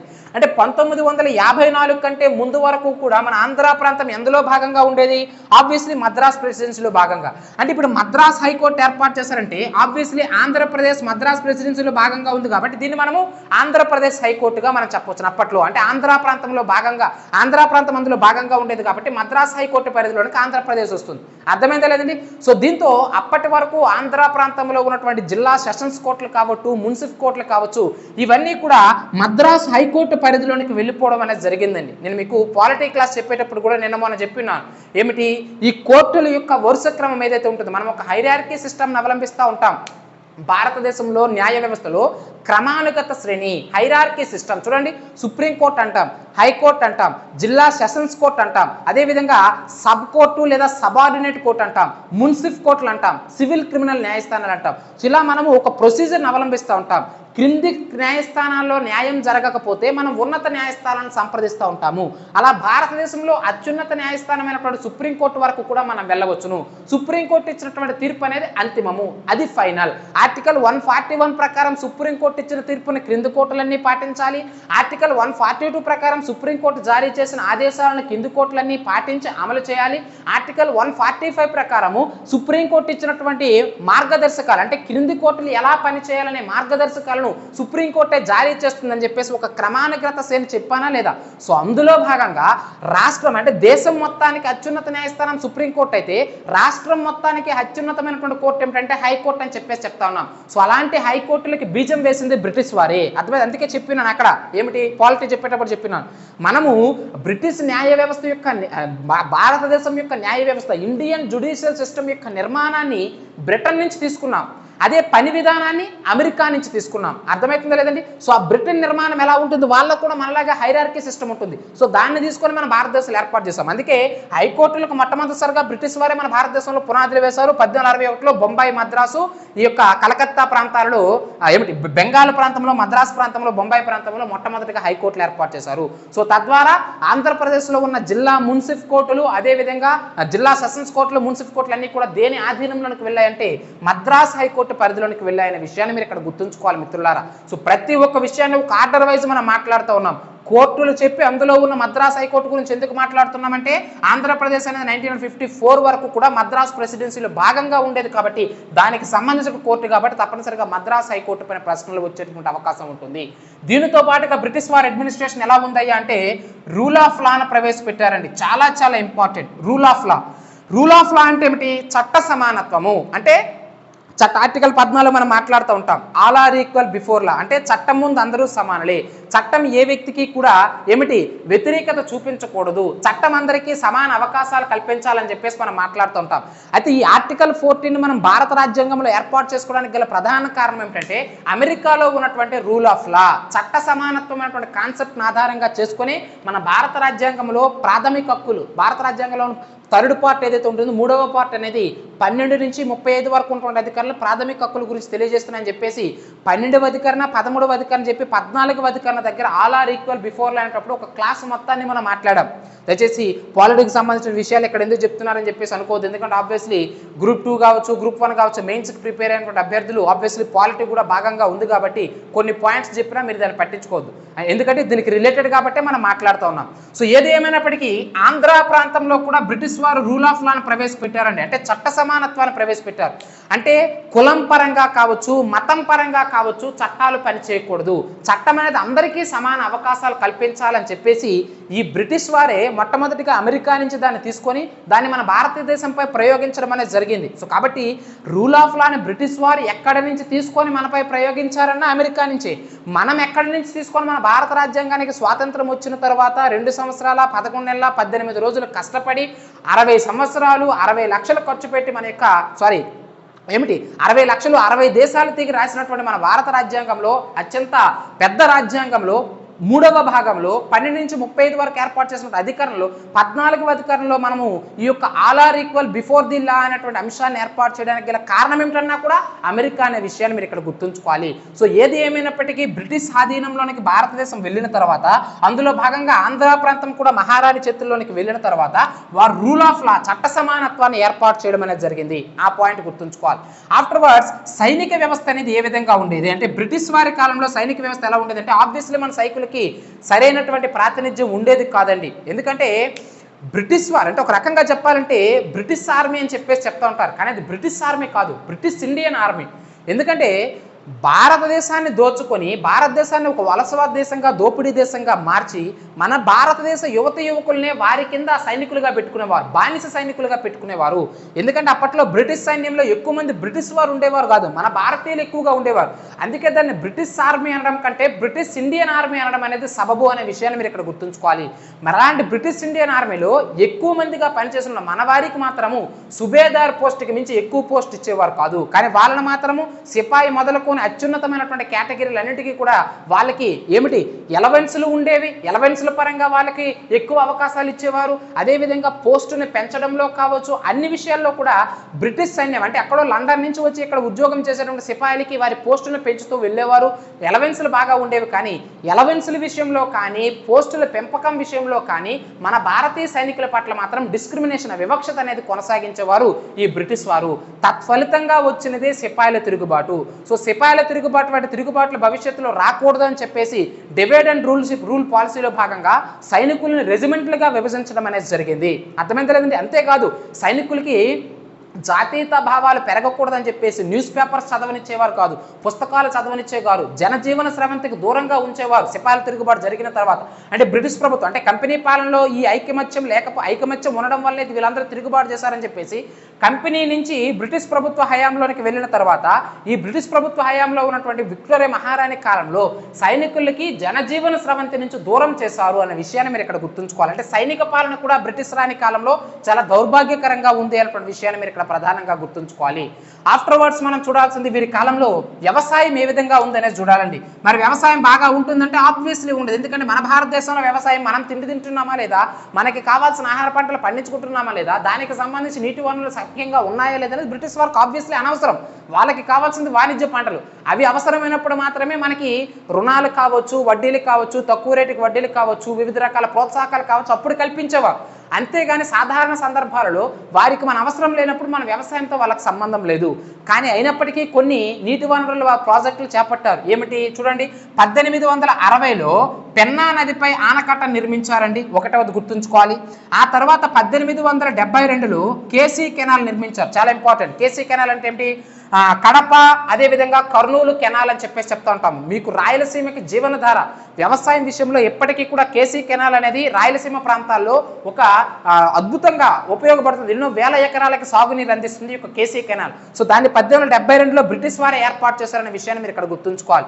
ఆఫ్టర్వర్డ్స్ మనం చూడాల్సింది 1877లో బకింగ్హామ్ కెనాల్ ఏర్పాటు చేశారండి. బకింగ్హామ్ కెనాల్ మనకి ఆంధ్ర ప్రాంతంలోని కాకినాడ గుండా వెళ్తుంది యొక్క బకింగ్హామ్ కెనాల్. సో ఈ విధంగా పెన్నాపై ఆనకట్ట కావచ్చు, కేసీ కెనాల్ కావచ్చు, బకింగ్హామ్ కెనాల్ కావచ్చు, ఇవన్నీ కూడా మన ఆంధ్ర ప్రాంతంలో బ్రిటిష్ వారు ఏర్పాటు చేశారు.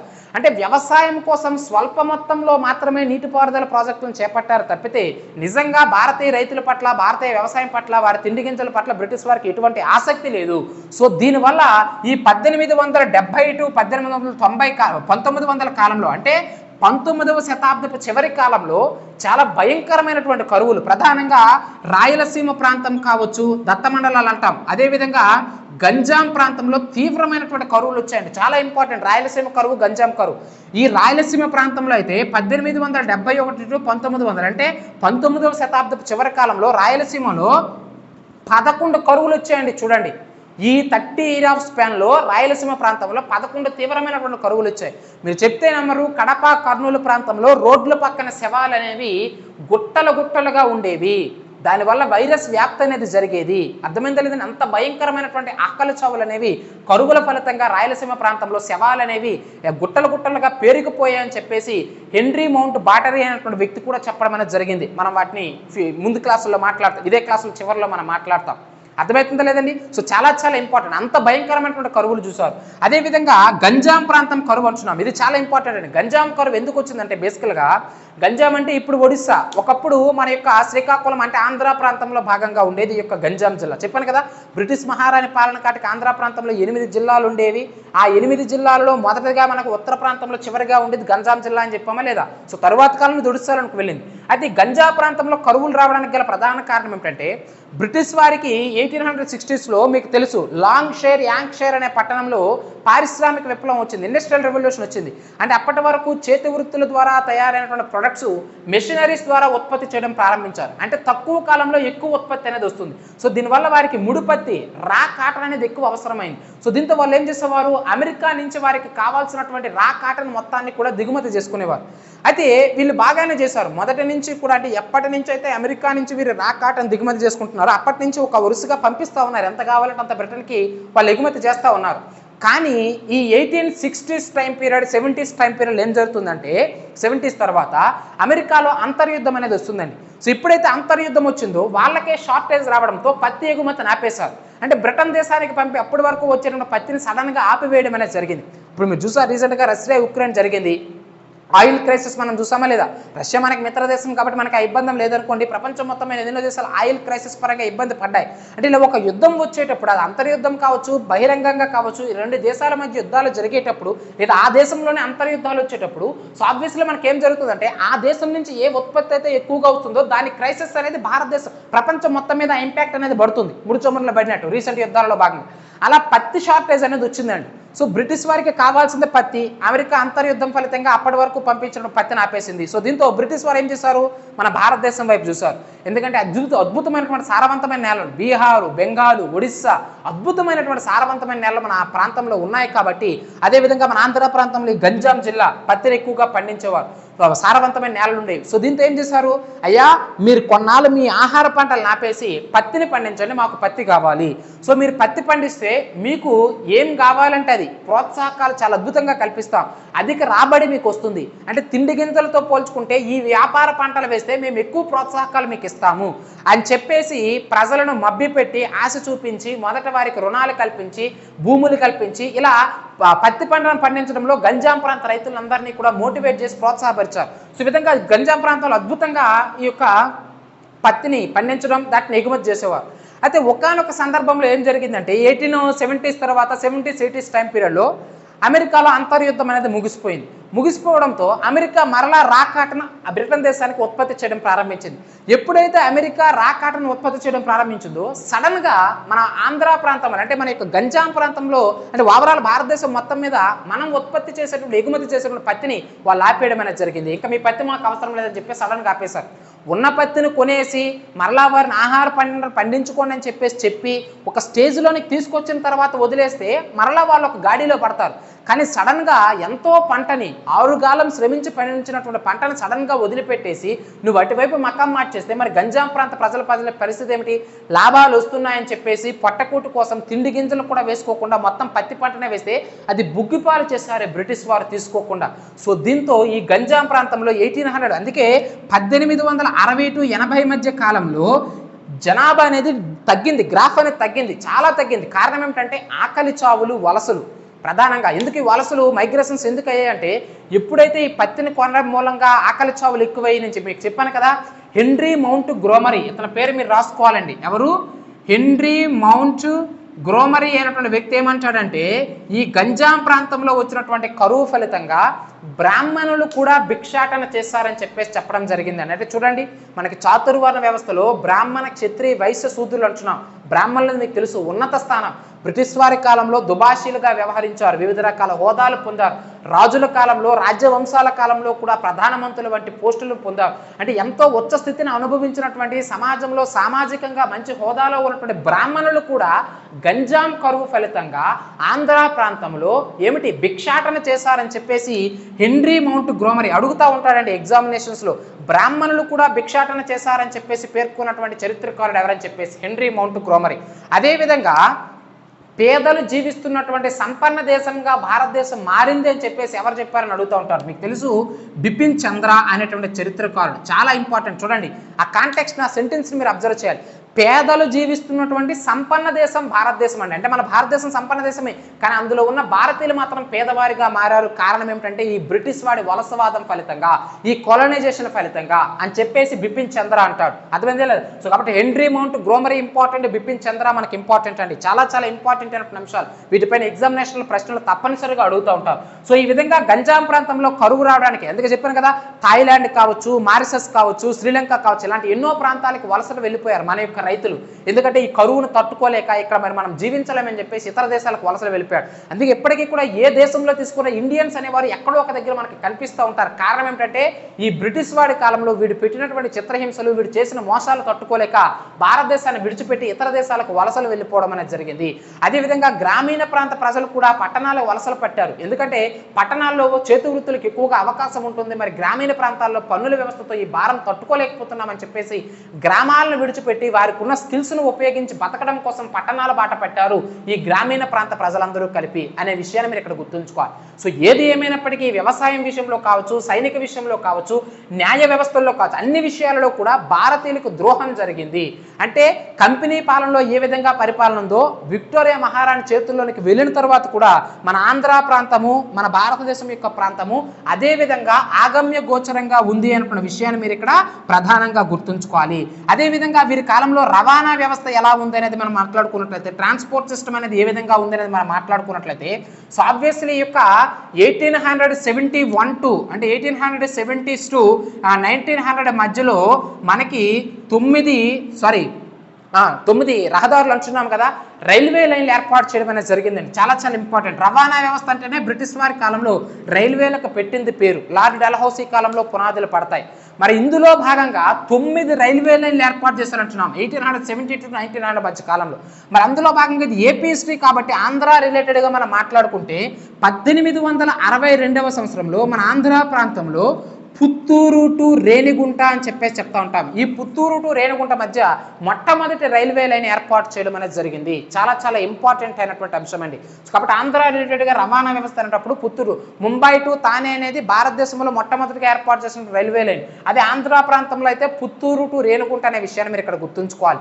మనకి 1875లో ఒక పత్రిక ఉంటుందండి. అదే ఏమిటంటే లోకరంజని అనేటువంటి పత్రిక. ఈ లోకరంజని అనే పత్రిక ఏమంటుందంటే, కంపెనీ పాలనతో పోల్చుకుంటే బ్రిటిష్ పాలన అంటే బ్రిటిష్ మహారాణి పాలనలోనే భారతదేశం అనేది తీవ్రమైనటువంటి ఇబ్బందులు పడింది అని చెప్పేసి లోకరంజని అనే పత్రిక పేర్కొంది. ఈవెన్ మన ఆంధ్ర ప్రాంతం కూడా. అంటే కంపెనీ పాలన బాగోలేదనే మేము సిపాయిలు తిరుగుబాటు చేశాం, సో దీంతో మీరు కంపెనీ పాలన రద్దు చేసి నేరుగా బ్రిటిష్ పార్లమెంటే భారతదేశాన్ని పరిపాలిస్తుంది అన్నారు. కానీ ఇంతకుముందు కంపెనీ చేసిన పరిపాలనతో పోల్చుకుంటే మీ యొక్క బ్రిటిష్ ప్రభుత్వ పరిపాలన ఇంకా దౌర్భాగ్యకరంగా ఉందని చెప్పేసి ఈ లోకరంజని అటువంటి పత్రిక 1875లో ఆ పత్రికలోనే పేర్కొనడం అనేది జరిగింది. అంటే ఎంత దారుణమైనటువంటి పరిపాలన మనకి బ్రిటిష్ వారు అందించారన్నటువంటి విషయము వీటన్నింటి ద్వారా మనకు అర్థమవుతూ ఉందండి. నెక్స్ట్ ఫైనల్గా చూడాల్సింది బ్రిటిష్ వారి కాలంలో విద్యా వ్యవస్థ ఏ విధంగా ఉంది మనం మాట్లాడుకోవాలండి. అంటే ఎడ్యుకేషన్ సిస్టమ్ అనేది ఏ విధంగా వీరి కాలంలో ఉంది అనేది మనం మాట్లాడుకున్నట్లయితే, ఇక్కడ నేను రాశాను, మీరు ఆర్డర్ వైజ్ రాసుకుంటారని చెప్పేసి విద్యా వ్యవస్థకు సంబంధించి బ్రిటిష్ వారి కాలంలో మన ప్రాంత ప్రజలు కావచ్చు, బ్రిటిష్ వారు కావచ్చు ఏర్పాటు చేసిన వివిధ రకాల కళాశాలల గురించి మనం మాట్లాడుకుంటే, వీటన్నింటిని మాట్లాడే ముందు వుడ్స్ డిస్పాచ్ గురించి మనం మాట్లాడుకోవాలి. ఈ చార్లెస్ వుడ్స్ అనేటువంటి వ్యక్తి నేతృత్వంలో విద్యా వ్యవస్థ పైన ఎటువంటి సంస్కరణలు చేయాలనే ఉద్దేశంతో ఒక కమిషన్ వేశారు. దాన్నే వుడ్స్ కమిషన్ అంటాం. అది ఇచ్చినటువంటి రిపోర్ట్నే మనం వుడ్స్ డిస్పాచ్ అని చెప్పేసి చెప్తా ఉంటాం. సో ఇక వుడ్స్ డిస్పాచ్ను బేస్ చేసుకొని 1857లో మన భారతదేశంలో యూనివర్సిటీలకు అంకురార్పణ చేయడం అనేది జరిగింది. అంటే యూనివర్సిటీలు స్థాపన చేయాలి అని చెప్పేసి, అంటే స్థానికంగా స్కూల్స్ కాలేజీలు మాత్రమే ఉంటే కాదు, వీటన్నింటినీ అనుసంధానం చేసేటటువంటి యూనివర్సిటీలు కూడా ఉండాలి. అంటే విశ్వవిద్యాలయం విశ్వవిద్యాలయాలు కూడా ఉండాలని చెప్పేసి మనకి మొట్టమొదటిసారిగా ఏమిటి సిఫారసు చేసినటువంటి కమిషన్ ఏమిటంటే వుడ్స్ కమిషన్. దాన్ని చార్లెస్ వుడ్స్ డిస్పాచ్ అంటాము. మరి ఈ యొక్క వుడ్స్ సిఫార్సులను ఆధారంగా చేసుకుని మొట్టమొదటిసారిగా మద్రాసు యూనివర్సిటీని 1857లో, ఆ తర్వాత బెంగాల్ యూనివర్సిటీ, ఆ తర్వాత బొంబాయి యూనివర్సిటీని కూడా మనం ఏర్పాటు చేయడం అనేది జరిగింది. ఈ రోజు మనకి ఎన్నో ఐఐటీలో ఎన్నో యూనివర్సిటీలు మనకు ఏర్పడ్డాయి. ఇది ఇప్పుడు ప్రస్తుత విషయాన్ని మనకు పక్కన పెడితే ఆనాటి కాలంలో మొట్టమొదటిగా ఏర్పడింది మద్రాసు యూనివర్సిటీ 1857 అంటున్నాం. మరి వీటి ఫలితంగా విద్యా సంస్కరణలు చేయడంతో భారతీయుల పట్ల బ్రిటిష్ వారు కొంత అంటే వాళ్ళ స్వలాభం కోసం చేసినప్పటికీ కూడా భారతీయులకు మేలు చేసింది ఏదైనా ఉందంటే వాళ్ళు ప్రవేశపెట్టినటువంటి ఆంగ్ల విద్యా విధానం, వారు ప్రవేశపెట్టినటువంటి రైల్వే వ్యవస్థ, వారు ఏర్పాటు చేసినటువంటి ఈ విశ్వవిద్యాలయాలు అని చెప్పేసి చెప్పవచ్చు. సో వీటితో పాటుగా మన ప్రాంతంలో మన ఆంధ్ర ప్రాంతం కావచ్చు, భారతదేశంలో కావచ్చు, ప్రైవేట్ కాలేజీలు కావచ్చు, ప్రైవేట్ స్కూల్స్ కావచ్చు ఎక్కువ ఇంపార్టెన్స్ ఇచ్చేవారు. ఎందుకు ఎక్కువ ఇంపార్టెన్స్ ఇచ్చేవారంటే బ్రిటిష్ వారు స్థానిక ప్రజలతో కమ్యూనికేట్ అవ్వాలి అంటే వారికి ఆంగ్ల భాష రావాలి. మన గోడు మన ఘోష వాళ్ళకి అర్థం అవ్వాలన్నా, వాళ్ళ గోడు వాళ్ళ ఘోష మనకు అర్థం అవ్వాలన్నా వాడి ఆంగ్ల భాష మనకు రాదు, మన స్థానిక భాషలు వాడికి రావు. సో దీనివల్ల ఎవరైతే ఆంగ్ల విద్యను ప్రోత్సహిస్తూ కళాశాలను స్థాపిస్తున్నారో, ఈవెన్ ఎడ్యుకేషన్ స్థానిక భాషలోని ఎడ్యుకేషన్ అందించే వాళ్ళు ఎవరైతే ఉంటారో అలాంటి ప్రైవేట్ స్కూల్స్కి, కాలేజెస్కి అన్నిటికీ కూడా గ్రాంట్స్ ఇచ్చేది అనమాట. అంటే నిధులు ఇచ్చేది. మీరు స్కూల్స్ ఏర్పాటు చేయండి, మీరు విద్యని ప్రోత్సహించండి, మేము మీకు సహాయం చేస్తామని చెప్పేసి మన భారతీయులకు కూడా ప్రోత్సహించినటువంటి వాళ్ళు బ్రిటిష్ వారు. అందులో నో డౌట్ ఎట్ ఆల్. అర్థమైందో లేదంటే ఆ విషయాన్ని గుర్తుంచుకోవాలి. మరి అందులో భాగంగా ఆంధ్ర ప్రాంతాల్లో మొట్టమొదటిగా చర్చ్ మిషనరీ సొసైటీస్ వాళ్ళు, నేను షార్ట్ కట్లో కొన్ని పదాలు రాశానండి, వాటి అన్నింటినీ ఎక్స్ప్లెయిన్ చేస్తాను, మీరు ఒక ఆర్డర్ వైజ్ రాసుకోవాలి. చూడండి, చర్చ్ మిషనరీ సొసైటీస్ వారు 1843లో ఏవి కాలేజ్ని ఏర్పాటు చేయడం అనేది జరిగిందండి. దాన్ని మనము ఆంగ్లో వెర్నాక్యులర్ స్కూల్ అని చెప్పేసి చెప్తా ఉంటాం. షార్ట్ కట్లో మీరు ఏవి స్కూల్ అని రాయొద్దు. తర్వాత ఎగ్జామినేషన్లో ఆంగ్లో వెర్నాక్యులర్ స్కూల్ అంటే సార్ మాకు ఏవి స్కూల్ అని చెప్పారు, ఆంగ్లో వెర్నాక్యులర్ స్కూల్ అంటే అని చెప్పేసి తెల్లమొహాలు వేయద్దు. ఏవి స్కూల్ అంటే ఏంటంటే ఆంగ్లో వెర్నాక్యులర్ స్కూల్. దీన్ని మీకు ఆల్రెడీ చెప్పినాను. దీన్నే మనకి నోబుల్ అనేటువంటి వ్యక్తి ఏర్పాటు చేశాడు మచిలీపట్నంలో. అందుకే దీన్ని ప్రస్తుతం చూడండి ఇక్కడ రాశాను, మచిలీపట్నంలో నోబుల్ అనే వ్యక్తి ఏర్పాటు చేశారు కాబట్టి ప్రస్తుతం దీన్ని నోబుల్ కళాశాల అంటున్నారు. సో కాబట్టి మచిలీపట్నంలో నోబుల్ కళాశాల యొక్క ప్రాచీన నామం ఏమిటంటే ఆంగ్లో వెర్నాక్యులర్ స్కూల్. దీన్ని ఏర్పాటు చేసింది చర్చ్ మిషనరీ సొసైటీ, అంటే క్రిస్టియన్స్ ఏర్పాటు చేశారు 1843లో. ఆ తర్వాత పెండిగాస్ట్ అనేటువంటి కలెక్టర్ అండి, చాలా చాలా ఇంపార్టెంట్. మనకి గోదావరి డివిజన్ ఏదైతే ఉంటుందో గోదావరి జిల్లాకి కలెక్టర్ పెండిగాస్ట్. ఈ పెండిగాస్ట్ గోదావరి ప్రాంతానికి కలెక్టర్గా ఉన్న సమయంలో 1852లో ఇతను ఏం చేశాడంటే ఈ ఆంగ్లో వెర్నాక్యులర్ మిడిల్ స్కూల్ని కాకినాడలో ఏర్పాటు చేయడం అనేది జరిగింది. ఎందుకంటే గోదావరిలో మొదట, ఆ తర్వాత రాజమండ్రి కాకినాడ కలిపి విడిపోయాయి, కానీ మొదట గోదావరిలో భాగంగా ఉండేవి కాకినాడ ప్రాంతాలు, రాజమండ్రి ప్రాంతాలు. సో అటువంటి గోదావరిలో భాగంగా ఉన్నటువంటి కాకినాడ ప్రాంతం ఏదైతే ఉంటుందో కాకినాడ ప్రాంతంలో పెండిగాస్ట్ అనేటువంటి కలెక్టరు అధికారంలో ఉన్నప్పుడు 1852లో ఈ కాలేజీని స్థాపించడం అనేది జరిగింది. ఈ స్కూల్ని ఏవి స్కూల్ అంటే ఆంగ్లో వెర్నాక్యులర్ మిడిల్ స్కూల్ అని చెప్పేసి చెప్తా ఉన్నాం. అయితే ఈ కళాశాలను ఏర్పాటు చేయడంలో దానికి కావాల్సినటువంటి ఇన్ఫ్రాస్ట్రక్చర్ కావచ్చు, దానికి కావాల్సినటువంటి స్థలం కావచ్చు, మౌలిక వస్తువులు కావచ్చు, ఇవన్నీ కూడా అప్పట్లో పిఠాపురం జమీందారు కల్పించాడంట. అందుకే ఈ కాలేజీని ప్రస్తుతం ఏం పిలుస్తున్నారంటే పిఠాపురం రాజా కాలేజ్ అని చెప్పేసి చెప్తా ఉన్నారు. చూడండి, పిఆర్ కాలేజ్ అంటున్నాం, అంటే పిఠాపురం రాజా కాలేజ్ అని చెప్పేసి దీన్ని పిలిచేవారు. సో కాబట్టి రాసుకోవాలి, మీరు పిఆర్ కాలేజ్ అని రాయొద్దండి, మీరు షార్ట్ కట్, నేను షార్ట్ కట్లో మీకు ఆర్డర్ వైజ్ ఉంటుందని చెప్పేసి రాశాను, మీరు మాత్రం పిఠాపురం రాజా కళాశాల అని చెప్పేసి రాసుకోవాలి. సో కాబట్టి కాకినాడలో ప్రస్తుతం ఉన్న పిఠాపురం రాజా కళాశాలను ఏర్పాటు చేసింది ఏ కలెక్టర్ అంటాడు? పెండిగాస్ట్. ఎప్పుడు అంటాడు? 1852. దాని ప్రాచీన నామం ఏమంటాడు? ఏవి మిడిల్ స్కూల్, అంటే ఆంగ్లో వెర్నాక్యులర్ మిడిల్ స్కూల్. చూడండి ఇక్కడ రాశాను, ఇక్కడ ఇవ్వండి, పిఠాపురం రాజా కళాశాల. నెక్స్ట్ చూడండి, శేషయ్య శాస్త్రి అని చెప్పేసి చెప్తా ఉన్నాం. ఇతను మనకి ఆంగ్లో వెర్నాక్యులర్ స్కూల్ మచిలీపట్నంలో, ఇతను కూడా శేషయ్య శాస్త్రి అనే వ్యక్తి కూడా 1856లో ఈ యొక్క ఆంగ్లో వెర్నాక్యులర్ స్కూల్ని ఏర్పాటు చేశాడు. దీన్నే మనకి మచిలీపట్నం హిందూ కాలేజ్ అని చెప్పేసి చెప్తా ఉన్నాం. కాబట్టి ప్రాచీన నామాలు ఆంగ్లో వెర్నాక్యులర్ స్కూల్స్, కానీ ఇప్పుడు ఒక్కొక్క రకంగా పిలుస్తా ఉన్నాం. దీన్ని పిఆర్ కాలేజ్ అంటున్నా, దీన్ని అండ్ ఇది మనకి ఏవి స్కూలే, మచిలీపట్నమే. ఇప్పుడు మనకి అది కనుమరుగైపోయింది, కానీ ఇది మనం హిందూ కాలేజ్ అంటున్నాం. శేషయ్య శాస్త్రి మచిలీపట్నంలో ఏర్పాటు చేసిన దాన్ని హిందూ కాలేజ్ అంటున్నాం.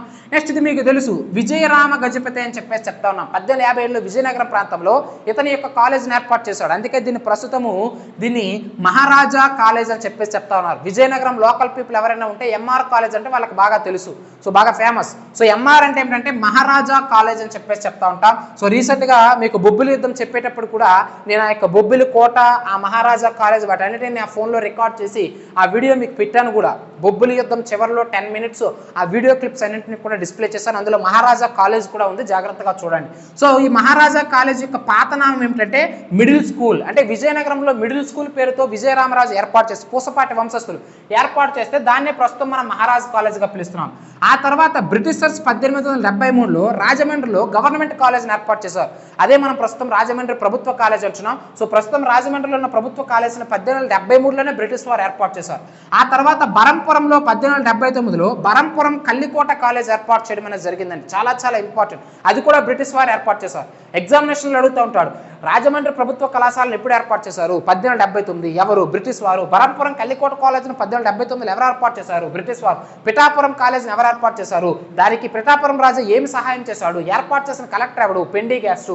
అదేవిధంగా శేషాయి చేత ఏర్పాటు చేసిన కాలేజ్ ఏమిటి? హిందూ కాలేజ్. దానికి పాతనామం ఏమిటి? ఏవి స్కూల్. ఇవన్నీ కూడా ఒక ఆర్డర్ వైజ్ రాసుకోవాలండి. ఆ తర్వాత విశాఖపట్నంలో 1878లో హిందూ కాలేజ్ని ఏర్పాటు చేశారు. దీన్నే మనకి ప్రస్తుతం ఏవిఎన్ కాలేజ్ అంటున్నాం. ఎందుకంటే ఏవిఎన్ అనేటువంటి మహిళ దీనికి సంబంధించిన మౌలిక వసతులు, దీనికి సంబంధించిన ఇన్ఫ్రాస్ట్రక్చర్ అన్ని కూడా అందించింది, ఎంతో సేవ చేసింది. కాబట్టి ఈ మిస్సెస్ ఏవిఎన్ ఫలితంగా, అంటే ఆమె పేరు మీదుగా దీన్ని ప్రస్తుతం ఏవిఎన్ కాలేజ్ అని చెప్పేసి చెప్తా ఉన్నారు. ప్రాచీన కాలంలో దాని నామం ఏమిటంటే హిందూ కాలేజ్. దీన్ని 1878లో విశాఖపట్నంలో ఏర్పాటు చేయడం అనేది జరిగింది. అర్థమైందా లేదండి? సో ఈ విధంగా విద్యా వ్యాప్తికి ఎంతో సేవ చేశారు బ్రిటిష్ వారు.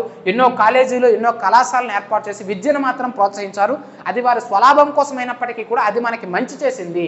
ఎందుకంటే వాళ్ళు ప్రవేశపెట్టిన ఆంగ్ల విద్య ఫలితంగా ఎన్నో ఆంగ్ల పుస్తకాలు, ఎన్నో ఆంగ్ల గ్రంథాలు, ఎన్నో ఆంగ్ల పత్రికలను చదివి ప్రపంచం ఎంత ముందుకు వెళ్తుంది, మనం ఎంత వెనక్కి ఉన్నామనేది ప్రజలు గ్రహించి, సిపాయిలు గ్రహించి, తిరుగుబాట్లు, విప్లవాల ద్వారా చివరికి మనం 1947 ఆగస్టు 15వ తేదీన స్వాతంత్రం సంపాదించామంటే దాని ముందున్నటువంటి విద్య అనేది బెంగాల్ ప్రాంతంలో ఎంతో మంది వ్యక్తులు వెలుగులోకి వచ్చారంటే నాయకులు, వారికి ఆ యొక్క చదువు ద్వారా, సరస్వతి దేవి ద్వారా వచ్చినటువంటి జ్ఞానమే వాళ్ళని నాయకులుగా తీర్చిదిద్దింది. స్వాతంత్ర సంగ్రామ పోరాటంలో వారిని ఒక ధ్వజస్తంభాలుగా నిలిపిందంటే దానికి గల కారణము బ్రిటిష్ వారి ఆంగ్ల విద్య అనేటువంటి విషయాన్ని మీరు ఇక్కడ ప్రధానంగా గుర్తుంచుకోవాలి. సో కాబట్టి కళాశాలలు ఇంపార్టెంట్.